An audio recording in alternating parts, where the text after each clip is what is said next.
Welcome to the Michael Yo Show. It's Michael Yo. I am so excited to have this next person in. Not only do they have a place called Next Health, which offers cryo, all types of infrared beds, all types of IVs. I mean, this place is incredible, state of the art. They did a blood test on me that I'm very excited to see. Also, what you need to know if you're tuning in to this podcast, you're going to learn a lot about the trendy things in medicine today that might be good for you and might not be good for you. Please welcome to the show, Dr. Shah. How are you, my friend? Good to see you, man. I was so excited that you're here, first of all, because I went to Next Health.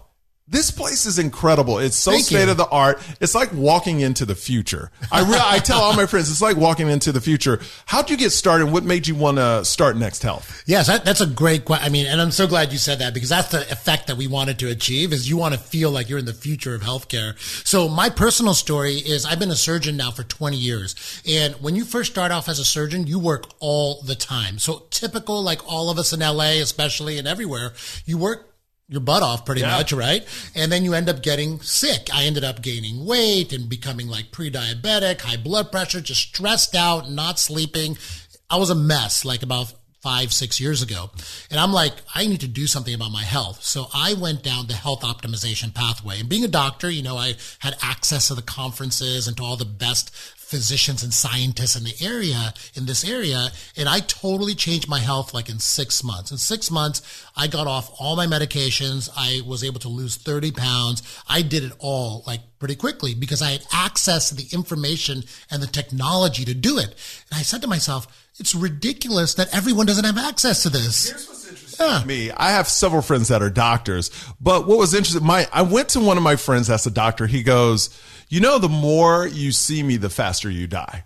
And I go, how does that make sense? He goes, well, what doctors do is usually bad doctors, they'll put you on a drug. And then once you get used to that drug, they got to put you on another drug. And then they got to put you on another drug. So then it's drug after drug after drug after drug because they're making money off of it. And then what that does is just tear up your insides in your system, and then your system starts falling apart. So he goes, my advice to you is find better health care and don't come to doctors unless you really need it. Because some people will feel like they need it, but don't really need it. Right. Do you, because I feel like our health system today, it just wants to put you on something rather than breaking down the problem. Right. The whole system is based on, okay, you're sick. Let's just give you a pill to treat the symptoms of that sickness versus how do we get you healthy in the first place? Because it's not incentivized at all to keep you healthy. Because if you're healthy, you're not going to the doctor, so they don't get to bill you. The pharmaceutical companies aren't able to charge you for the medications. Like the whole profit loss thing. The whole industry just falls. If everybody's healthy, it falls apart. And that's our goal. Our goal is to destroy the industry. Destroy the health. No, but make it better though. Yeah, exactly. Make it better because I really, really believe that if I was able to get healthy in 6 months, I should be able to take this knowledge and this science out to the public and get them away from their doctors and get them off their medications. So we know there's a lot of money involved in this, like the healthcare. Do you feel like you get any pushback because you're actually going against that? You know, if you talk to 100 doctors about what we're doing, 85 of them at least will say that this is all voodoo and don't believe it. Like getting healthy is much more complicated and just take the prescription medications that you're prescribed and et cetera, et cetera. I think there is a lot of pushback because, you know, the industry, and I went to medical school. I was trained in this too. Like we're not taught on health. We get a day of diet education and that's it.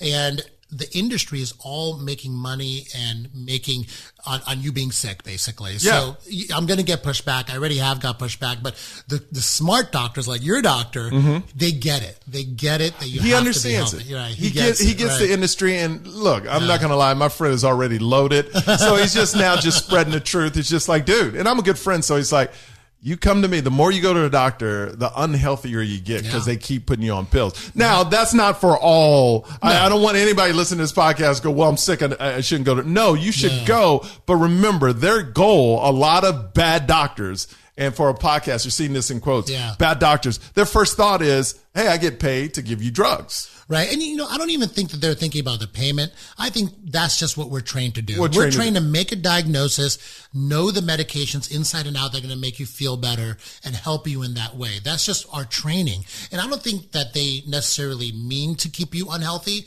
It's just the way the entire medical system was built from 50, 60 years ago, 100 years ago. So now it's time to turn all that around. And a lot of doctors are great doctors. They see the light.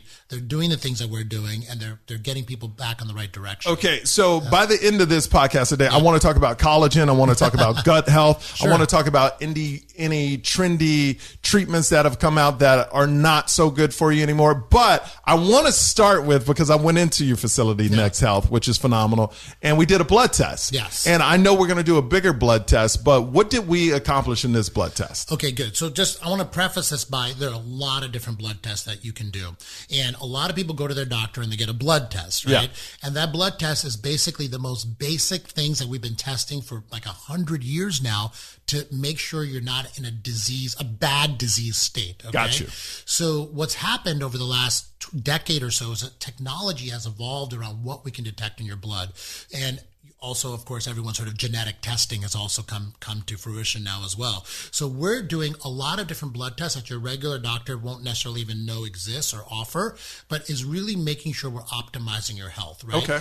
And so what we did was a couple of different sets of blood work on you. Some of them are genetic tests, and some of them of exactly what's going on in your blood work right now.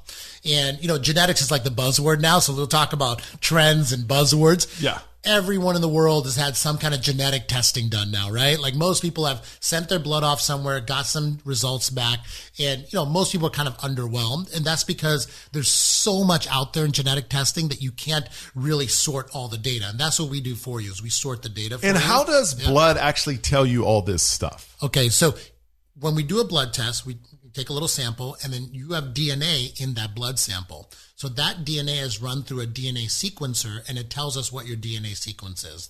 It's unchanging. That's the blueprint of your life. So why wouldn't, when you go to a normal doctor's appointment, why wouldn't they want to do this for you? Because when you go to a normal doctor's appointment, there's nothing in your DNA that could immediately diagnose a disease. So a DNA is where your health would trend, or DNA is what how you're built. But we know that DNA is really only 10 to 20% of the equation. It just tells you what you're at risk for potentially, but it doesn't tell us what's really happening. What's really happening, the other 85, 90%, is a complete product of your environment and your lifestyle and what you're putting into your body. So that's where disease diagnosis normally happens, and that's where doctors normally focus. But what we like to do is look at your DNA and tell you that these are the things that you are susceptible to. These are the things that you're at risk for. And this is how you modify your environment and your diet to negate those bad risks. Okay. I mean? Yeah. It makes total sense. All right, let's jump into it. What do you want me to know first about my blood test? All right. So you have not had your results yet. I have not had my results. We're getting it live on the air. Let's push the mic a little bit closer to you. Sure.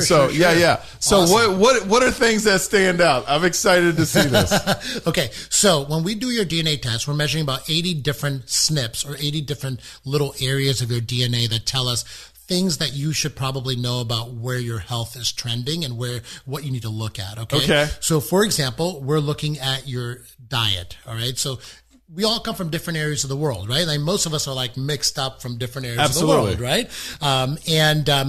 When DNA mixes from different areas of the world, it's hard to really ferret out what your ancestors ate, right? But we can tell now with genetic testing what's going to be the best diet type for your particular DNA sequences, all right? So for you, what would you guess the best diet type for you is? Oh, man. A lot of people like. Well, here's what's interesting. When I eat chicken, I feel sick. So I don't know if chicken's good for me, but I would say, like me, I lose the most weight when I consume a lot of greens. Yeah, exactly. Yeah. So your matching diet type is actually a low carb diet. All right. So keto diets, Mediterranean diet, all those diets where you're really restricting your carbohydrates are going to be the best for you and for you to keep weight off and have the most amount of energy. But wouldn't most people that would be the case for most people, low carb diet? Not really. Yeah. No, So if okay. you look at it, I mean, I have a lot of people that come to our clinic and, keto is the big rage right now, but some people get really sick on the keto diet. They actually get more inflamed on the keto diet. Yeah. So you have to be careful. So what your blood work shows is that I should just be, so what is a keto diet? Is it heavy meat and low carbs? No, actually what a keto diet is a high fat, and a low carb diet. So your carbs are about 10 to 30% of your diet. And then fat actually gives you most of your caloric requirements. Got you. Okay. Right? Exactly. And what that actually does, and this is what's great about the keto diet, is switches your metabolism from using glucose to using ketones for fuel. But you can't sustain on that diet, No, right? Okay. no, absolutely. Yeah. So it's just low carbs, eat a lot of proteins and salad. Not a lot of proteins. Not a lot. Yeah, you still want to limit your proteins to Okay. about 30 to 40% of your diet as well, and just really focus on using fat to make up your calories. And fat has a lot more What's good calories. fat? What's a good fat? Avocados, for example, love putting avocados. olive oil on your salad. Yes. If you do that, that's going to give you the calories you need, but also switch you into like a ketosis state. Gotcha. Now, like you said, you can't sustain that, right? It's not sustainable to have a high fat diet. And especially if you have very high cholesterol, you want to be careful and monitor your cholesterol while you're doing this type of diet. But I'd say for 3 to 6 months you do it, and then you do what's called carb cycling, where you add in a little bit of carbs over time. Got you. But like you said, greens is universal. The more greens everyone has in their diet, the better. Like that's the diet for everybody. Now, are juices, because what is the rule? You get shakes instead of juices, right? It's better to do a shake if you got vegetables and fruit. A shake is better than juice because juice takes all the fiber out, Exactly. correct? Yeah. Okay. So when you're juicing, you're basically, it depends on what kind of juicer you have, because there are juicers that leaves the fiber intact. But most people that are juicing, like actually just taking the fluid out, all the fiber's gone, and then you kind of lose all the benefits of the fiber. Fiber is critical. now when you consume, for instance, a shake, say I put kale in there, I put a banana in there, but make it a shake. Yeah. What's the difference between you eating that and it being in a shake? Is there any difference? It's just, no, not really. I mean, basically, it's easier to get it all in a shake than it is to get it in by trying to eat all that stuff, So, But the same nutrition, you still get the same nutrition and yes, everything. you still get all the same amount of nutrients and all of that So stuff. my advice to you is shake it up instead of juicing. Do you do a shake? I like shakes because I heard that you shouldn't juice. You should shake it so you can consume keep the fiber. Exactly. All right. So what else stood out to you? All right. So that's for your diet.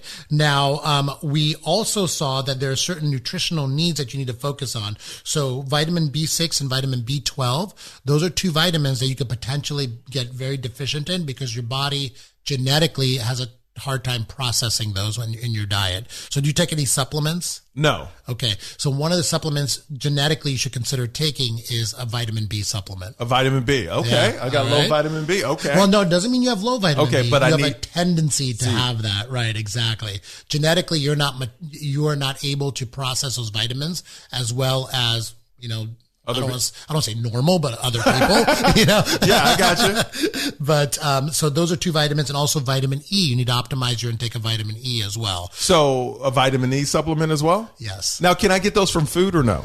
Yes, you can absolutely get them from food. Or do you have to consume so much of that it's not even worth it? And it's not worth it. And the good thing is that you're shaking, and so you get a lot of vitamins in your shakes as well. Vitamin B actually comes mostly from fish and meats and nuts, actually. Okay. So you're not necessarily going to get those in your shakes, but you want to make sure that you are focusing on foods that give you the amount of vitamins you need. But then also when you supplement, you're getting it in a form that you'd have to eat a ton of food to get it in that form. Now, we've all talked that a lot of, I guess you would say, a CVS and Walgreens, their vitamins on their shelves, and I'm not dogging these outlets, but a lot of these vitamins aren't up to standard. Right. Do you have a vitamin company you like to go through? So you brought up a really good point. So a lot of the vitamins, like you trust CVS and some of these companies to put good vitamins on their shelves, right? But when the FDA went and did a study on all these, they found that a lot of the vitamins these big companies sell actually don't have a lot of vitamins in them. It's mostly like sawdust, believe it or not. So I'm not, like you said, I'm not dogging on them. Maybe they've done their research and found good vitamins, but in general, you want to definitely pick a vitamin that's been well researched. We use vitamins that you can only really get at doctor's offices, but they do sell them on the internet as well. Companies like Metagenics, Orthomolecular, Thorne, those are 3 companies that sell very good vitamins that have been proven to work. What's your take on, because I go to a lot of doctors' office and they have standard process. What's your take on that? I like standard process as well. Yep. That's a good vitamin as well. Good vitamins. And if you go to a website called, if say you have a favorite vitamin, right? You've been taking it for a while. There's actually a website that goes in, buys those vitamins off the shelf and tests them and make sure that they have the quantity and the quality of the ingredients that they say they do. It's called consumerlabs.com. There's a lot of controversy around supplements, right? And there's big research studies saying, like, we tested 1,000, 10,000 people that took supplements and they had the same amount of heart attacks as people that didn't take supplements. But for me, we know biochemically you need to have these vitamins. We know how important that they are in your system. And I also know that our diets nowadays are so devoid of nutrients because food is manufactured. You don't know where a lot of your food is coming from. A lot of the farmed food that we have is devoid of vitamins because number one is grown in soil that's been used over and over and over again, right? Secondly, it's been transported long distances, which degrades the amount of vitamins in that food. So you got to be really careful about where you get your food from. A lot of us don't have the time, unfortunately, to do that. Even money, it's expensive to buy it's good so organic food. Weird how organic food they do nothing to. Yeah. And it costs way more than, like you just plant it and that's more money than It's so crazy. All right. What else stood out to you? All right. So on your genetic testing, you are likely to also have high cholesterol. Yeah. Right. So that's something that you got to watch out for. You got to make sure you're monitoring over time because it's my dad has high cholesterol and my mom. Wow. Okay. All right. So that's something you got to watch out for. The good news is that you do have a normal metabolic and above average rate of being able to lose weight if you need to. So that's good. It's true. It's true. I can shed when I want to shed. I can shed. Okay. That's fantastic. Yeah. What kind of exercise do you think works the best for you? Aerobic, anaerobic? Oh, I would say anytime I run, and my knee is messed up, but anytime I run for a month, I lose weight. So I would say aerobic more than lifting weights, or am I wrong? Yep. So, you're absolutely right. Look at that. I know my body. But both of them are very important, especially as we get to being around 40. You definitely want to make sure you're doing a strength training protocol because there's a condition called sarcopenia that starts to develop as we get older. Our body has a harder time making muscle versus breaking down muscle. So you got to incorporate strength training into your exercise routine. But if you want to lose weight and if you want to shred, aerobic exercise. Aerobic is the best way. All right. I like that. You know your body, you know your genetics. So those are kind of the bigger things. I mean, there's other genetic markers here that I think, that we should talk, that, you should know about. How's my testosterone levels? Does it show that? Genetic testing is remember your tendency, not your blood, what's actually going on. Okay. So I do know your testosterone level. Is it okay to say? Let's put it. I want to know if it's good or bad. It's really good. It's really good. Okay, before you say the number, we're going to take a quick break. We're going to come back in 30 seconds with Dr. Shah. Do not move. It's the Michael Yo Show. All right. Hey, what's up? It's Michael Yo. Okay, if you like the show, please support it right now. Just go to iTunes, give it 5 stars, leave a comment, and subscribe. It does so much for the show. It helps get us into the top of the charts, and we're building momentum, man. We're so excited about the show. We're so excited about the guests we have coming on. So please support the show. It means a lot to me. Subscribe, comment, give it 5 stars, and share it. Ernie said share it. Ernie, he's like, I don't know. He's trying to make it rain. It looks like he's trying to make it, but that means share it. All right. Ernie says share it, and please share it as well.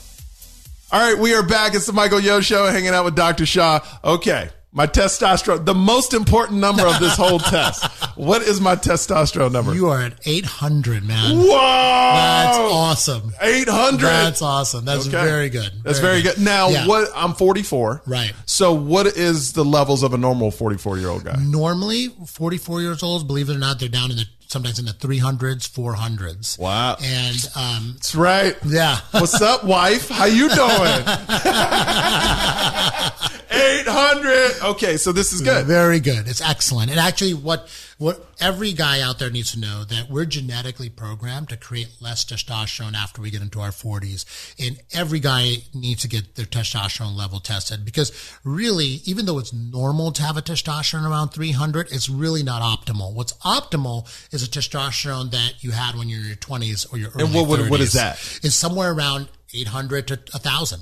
Wow. Okay. Yeah. Okay. So you're doing really well. And what that's going to do is not only is it going to help you like have more energy, be able to keep on muscle, etc., keep off weight, but what's really important about testosterone is it prevents heart disease, it prevents dementia, and it prevents diabetes. The three biggest killers of people, basically, over time. Well, I know at your clinic, y'all offer something that's interesting to me, the pellets. Yes. Now, this pellets, is this just a craze or is this something you really believe in? And explain what the pellets are. Yeah. So basically, testosterone pellets or hormone pellets are small pellets, basically the size of a little pill that we put underneath your skin in a little minor procedure.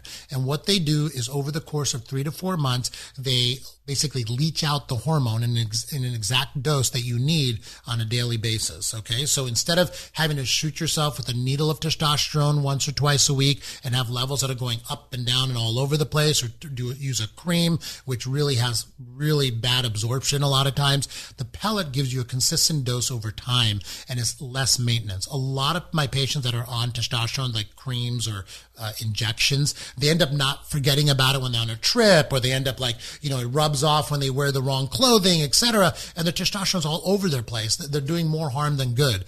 The pellets gives you that consistency and it's low maintenance. So I'm on the pellets. We have hundreds of people on the pellets. So does it hurt? So is there pain involved with this? How long does it last? And how long do the pellets last? Absolutely. So the pellets for men lasts about 3 to 4 months.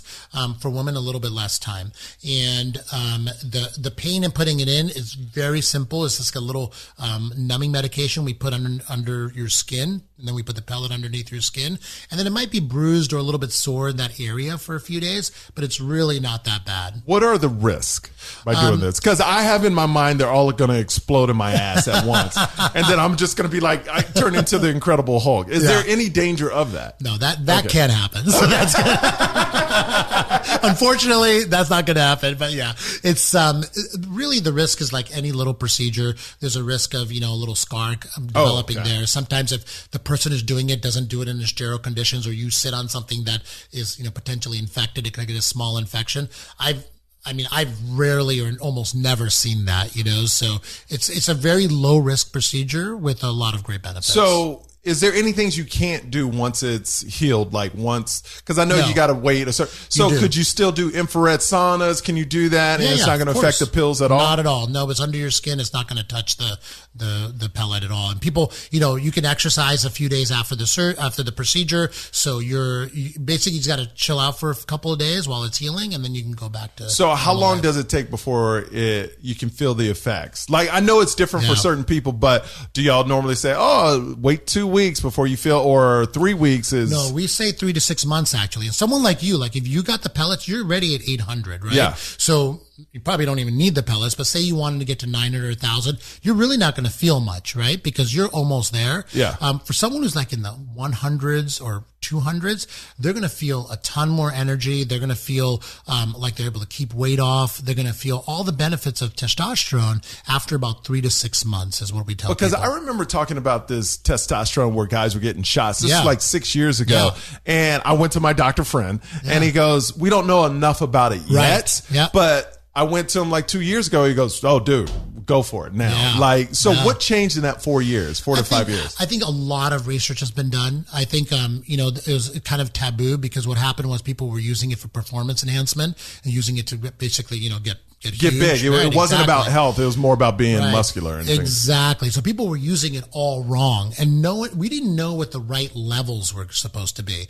And over the last decade, there's been tons of studies out now. Like, it's irrefutable. Like, men should be somewhere above 800, 900 to 1100 is where you want to be. Actually optimal, right? Because that's where you're going to prevent dementia and even early death. All-cause mortality is called. People dying of any disease. Is it related to also when you have more energy, you move around, which is healthier? Absolutely. Yeah. So it all kind of works together. It all works together. So if I was like, I'm 800, Hey, but if I came in and let's say I wanted to get to 1100, how would you get me there? So, like, what's the procedure?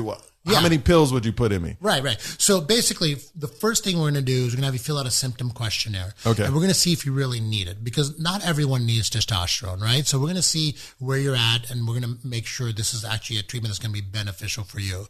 Then we're going to make sure that you don't have any sort of prostate issues, because the one thing for men is if you do have prostatic hypertrophy or God forbid, prostate cancer, you don't want to put the testosterone pellets in because it could cause it to grow.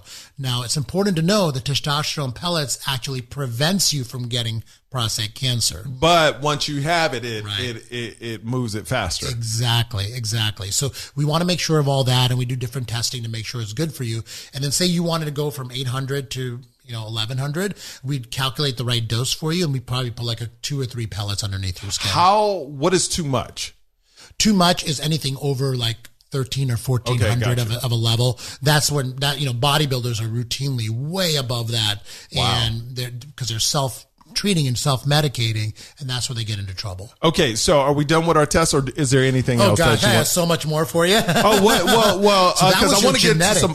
Okay, that was genetics. Okay, let's do food real quick, and then I got some questions from listeners that want to know. I would love to do that. So we also tested your food sensitivity, and this is really important for people to know, right? Yeah. Have you had this tested before? No. Oh, this is good stuff. Uh-huh. So what your body is sensitive to is different than what your body's allergic to. So we're not testing what you're allergic to.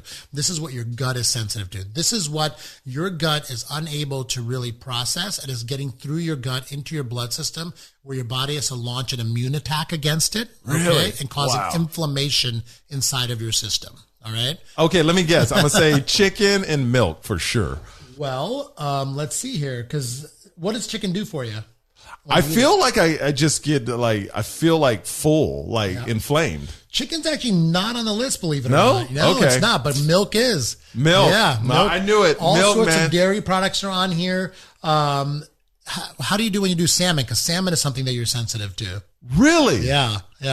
You know what? I eat salmon just because it's fish. Yeah. I'm trying to stay healthy, but salmon's good for you. Salmon is good for you. But not good for me. But for you, you're sensitive to it. Now, what I tell people with food sensitivities is you should stop these foods for 3 to 6 months, let your gut heal, and then we can try to reintroduce them. Okay. Ooh. And a lot of times, if you're not feeling bad when you eat it, it might be something we deprioritize as far as healing your gut goes. But really, food sensitivities is all about healing your gut, so your gut can process these foods, and then reducing inflammation. So salmon, what else am I sensitive to?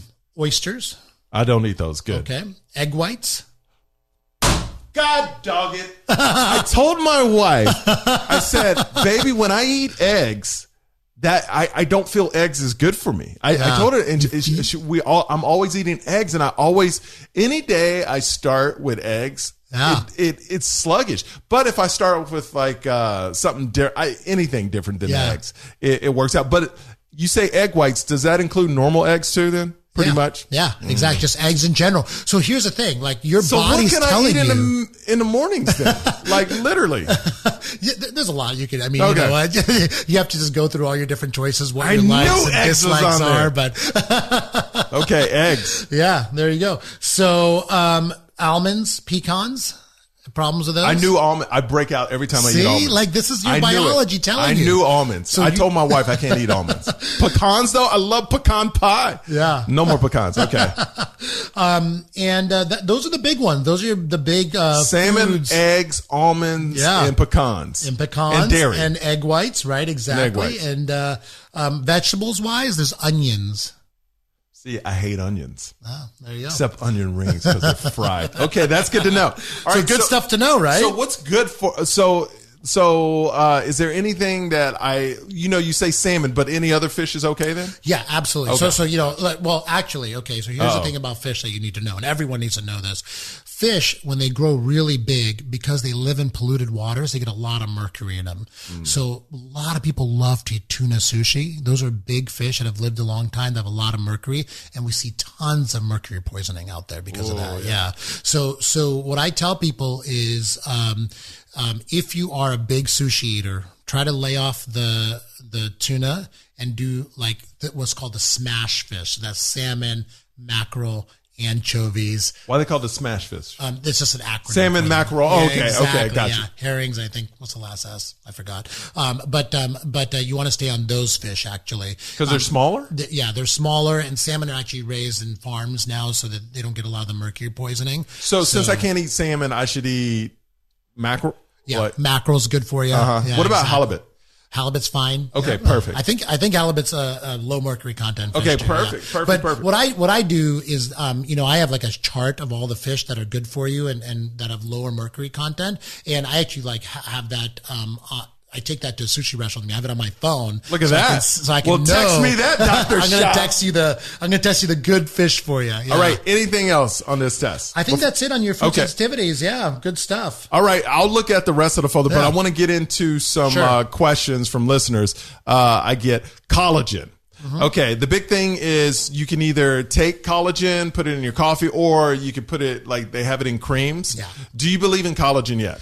I think collagen has a lot of studies that show there are some benefits to it. Okay. But I do think it's just like a lot of these things that once someone finds a study that shows some benefits, it's way overblown, and, I think that if you have a collagen supplement that you like and you're taking it and you're seeing benefits, that's great. If you are doing it and you don't see any benefits, just stop it. Okay. So what would work as you being a doctor? What is it? The creams will work better or the ones you actually take? Like what's more effective if you were to do one? They work in different ways, right? So the cream is going to work more on your skin, okay?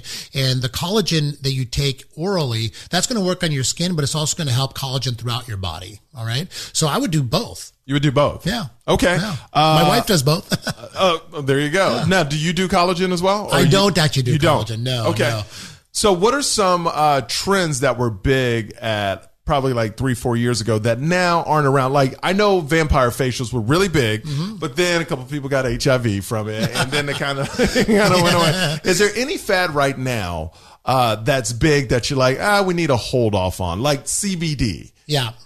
What's your thoughts on CBD? That's a great one. CBD is actually the one I was going to say because there's just like your doctor friend said before, there still needs to be a lot of research on this. Like we don't know the right dosage. We don't know exactly who's efficacious for what kind of things that we have to watch out for genetically that could increase the, power of the CBD that you're taking. So I think CBD is one of those things I'm monitoring very closely. I do know that it does help certain people with stress and with sleep. So that's if you have a problem, that it might be worth a try under doctor's supervision and asking your doctor if this is going to, work for you and which one I should take and how much I should take. But other than that, I think there's all sorts of overblown It's too early claims. Right now. Yeah, but and the claims people are making are just ridiculous, like. Yeah, no, I got you. Right. What about like when women come to Next Health? What are most of the times they come in, what are they trying to fix? Like, is there a big difference between men and women? Do men come in for a certain thing usually and women come in for a certain thing? And what are those two differences? I think men and women think they're coming in for different things, but they all are coming in for the same thing, right? I think people want more energy. They want to feel less stressed. They want to feel like they're able to keep their body in good physiological shape. So, high muscle content, less fat. I think people's hormones are messed up a lot, and especially the older we get, the more our hormones become a mess, and just the environment we live in is so toxic to our hormones. So, people come in with different symptoms and things, but usually people have the same treatment protocols that men and women undergo. So it's mostly physical. It is physical. It is physical. A lot of it is physical. Yeah. So I know a lot of it like cryo. Yeah. You're a big believer in cryo. Yeah, I love cryo. Okay. So what is cryo really supposed to do? And for people watching or listening, this is something you walk into explain it. Yeah. Explain what it is. So what we have is we have a chamber that goes down to negative 140, 150 degrees, and it's basically like a giant refrigerator, right? But it's very tightly controlled in the temperature. And people have been using like cold baths and cold plunges. 100%. I did it in high school. Exactly. Right. So did I. And you sit in there for like 20, 30 minutes. You're freezing. It feels like torture, right? Oh, yes, it does. Yes. And you get out but you do feel better. It decreases inflammation. It increases your energy levels, etc. So cryo is the high-tech version of that. That's much more comfortable, and it takes just 3.5 minutes. Okay. 3.5 minutes. Yeah.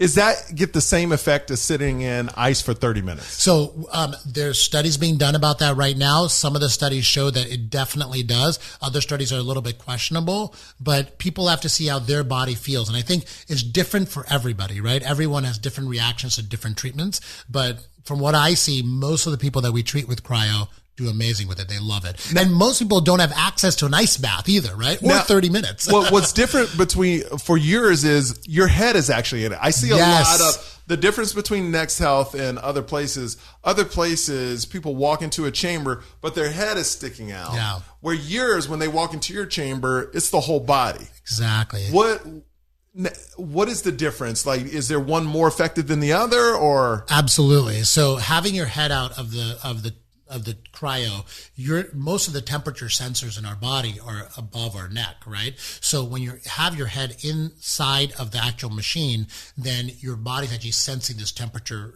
decrease a lot better.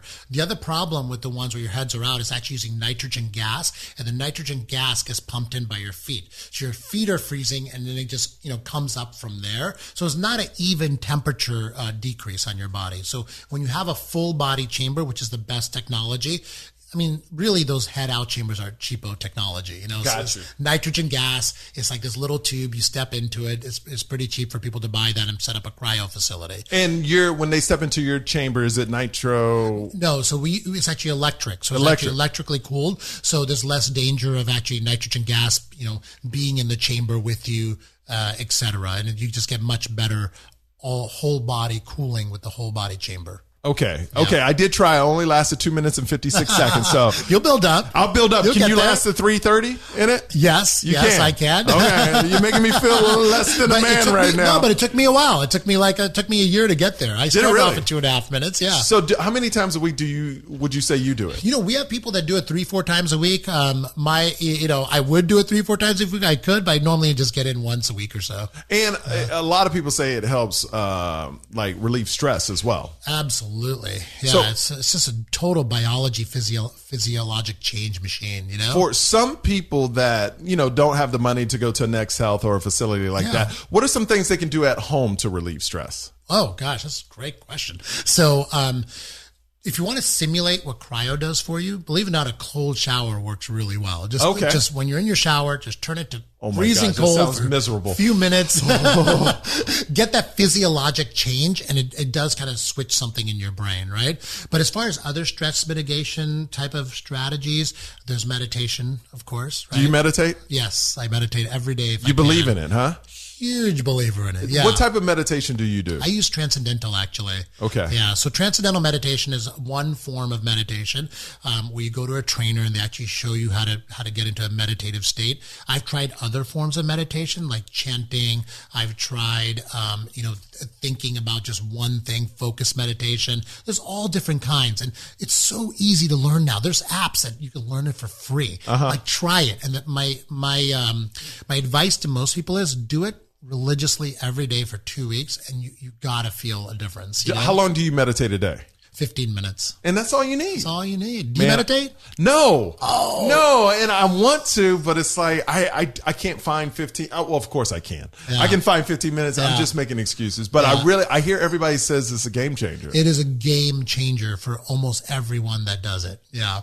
I've had friends that have been so against it. They're like, I don't need it. I can't do it. And once they got into it after a while, it's just been a game changer for them as well. Wow. Okay. Yeah. So what other things are coming out soon that you see that's going to take the market by storm? Because I even heard rumors of a hyperbaric chamber. Oh, yeah. Those are big things. And what is that? I hear possibly your facility is going to have one of those. Yeah, yeah. Now, what is that? So, a lot of people have heard about hyperbaric chambers with Michael Jackson. He used to sleep in one every night. Yeah. So, it's not going to change my skin color, is it? No. Okay. Good. Sorry. Yeah, right. Doesn't good. do that. Good. Yeah, good. Yeah, we don't need to change your skin color. But what hyperbaric chambers do basically is it's oxygen under higher pressure, so your cells get more oxygen, and it's been around forever, actually. Believe it or not, we've used hyperbaric chambers for treating wounds and treating brain injuries for decades. Is just now coming out into health and wellness, actually. And people who had money in the past, they were able to do it, like, Michael Jackson's an example. But now you can get it at many different places, and we're going to have it in Los Angeles first, offering in Los Angeles to people that just want to do it for wellness. So how does this work? Is it kind of like the cryo thing? You just walk. What's the feeling is it cold? Is it hot? Is it? It's just normal temperature. Okay. You get into this little room that basically has increased oxygen pressure. You don't really feel anything. Some people feel like they have more energy while they're in there, but it's not like you're going to feel something immediately. But the effects build up over time. Okay. Yeah. Okay. So can we expect anything else? Not necessarily from Next Health, but coming out, things that you're hearing about. What I tell everyone right now is the rate of scientific discovery is accelerated so quickly now that it's just mind blowing. And what scientists and what everyone, the industry is really focused on now is how to help people live longer, not just eliminate disease, but how to help people live longer. So you're going to see a lot of technology out there around longevity, getting you to live 90, 100, 120, maybe 150 years. Okay. Real quick, if you could throw out 5 things that people can do to help their health right now, or just to, live a better life right now. Absolutely. I mean, my top 5 is start with a daily routine every day. Okay. Create a daily routine in your life, whether it's in morning or night. I'm a big fan of morning routines where you do 3 or 4 things every day for yourself and for your health. You have like an hour of self-care, even half an hour of self-care. My daily routine involves a gratitude journal. Okay. I don't know if you. Oh yeah. I don't do it, but I know what you're saying. It's a thank you. You like to thank everything, right? Exactly. Yeah. So finding gratitude in your life, finding positivity in your life, doing it in a routine on a daily basis really does change your mindset. Okay. Putting you more in a positive de-stress mindset. Well, I do believe, like, we've all walked in a room that's kind of down and negative, right, and one person can change that whole room. Absolutely. You can line up. So I really feel like, I bet you do that all the time. Oh, I love walking in. Yeah. But like with stand-up comedy, you're walking into a room where people have bad days and they're all coming to laugh, but it's up to you. So you're transferring energy. You're transferring whatever bad happened in their life, and then you're making them laugh, so you're giving them all your energy. Exactly. I never used to understand why, like, comedians that would perform a weekend, they would come back and go, I'm so exhausted, and it'd take them a couple of days. Yeah. Because now I see that you're getting all this energy. Absolutely. And a lot of bad energy, but you're giving them all your energy. So that's a whole different energy discussion I don't want to get into. But I'm a big believer in that, though. I'm a big believer in that. And you can change your energy, and you can change your energy by doing things like a meditation practice and a gratitude practice. So I think that's huge. People don't focus on their brain health, right? People just treat their brain like it's the last thing they need to worry about, because it does have a lot of redundancy. But what happens is you turn 60, 70 and you start, dementia and declining brain function, and it's terrible. So you got to focus on your brain health at an early age, 20s, 30s, and keep those practices going over time. Okay, number 2, what else would you do? Okay, so the next thing you need to do is make sure you're getting good sleep every single night. Oh, and you brought this. I bought you something. What is this right here? So I bought you a little gift here. Yep. Okay, what's this? This is a Why Things sleep tracking mat. And what this is, it's a mat that goes under your mattress. My wife and I both have one of these. And every morning you wake up and on your phone, it gives you a sleep score. Okay. So it's from 0 to 100. And my wife and I compete who had the best sleep score. And what it does basically tracks how much deep sleep you've gotten, how much light sleep, how many cycles of sleep you've gotten. And it does a good job also of educating you on what all this means. And what I tell people is, you might think you're sleeping well, but sometimes the data shows you're not. So it's always good to use like easy technologies like this and really find out if you're sleeping well or not, because there's lots of strategies to get good sleep. And sleep is we're learning sleep is a major player in your health right now. Absolutely. Yeah. We've been focused on diet and exercise for so long. And now we're finding out like sleep is probably even more important than diet and exercise. Wow. All right. Number 3. So number 3 is, if you're not physically active, you got to get every single day at least 30 minutes. And if cardio or anything? Any type of physical activity. Okay. So what I do, because I do a lot of work on a desk, I have a walking desk and it works amazing. Like I get 20,000 steps in a day sometimes. Wow. Getting work done walking. Yeah. And you could juggle working and walking. It's so easy. I get more work done walking, actually. Because your brain is probably stimulated too. You get blood flow to your brain, right? Exactly. All right, number 4. All right, so number 4 thing I would say is definitely look at your diet and add a ton more plants to it. Okay. So every plate that you have, try to fill up 3/4 of that plate with plants if you can. Yeah. Right? And then reduce the amount of carbohydrates and meat that you have in your diet. Using things like genetic testing is great tools if you have access to it, but this is a strategy that will work for almost everybody. Less meat. More plants. More plants. More okay, plants. but, right. Okay. And less meat, more plants. Make plants the staple of your diet. 75% of your diet at least should be plant-based. Okay, number 5. Okay.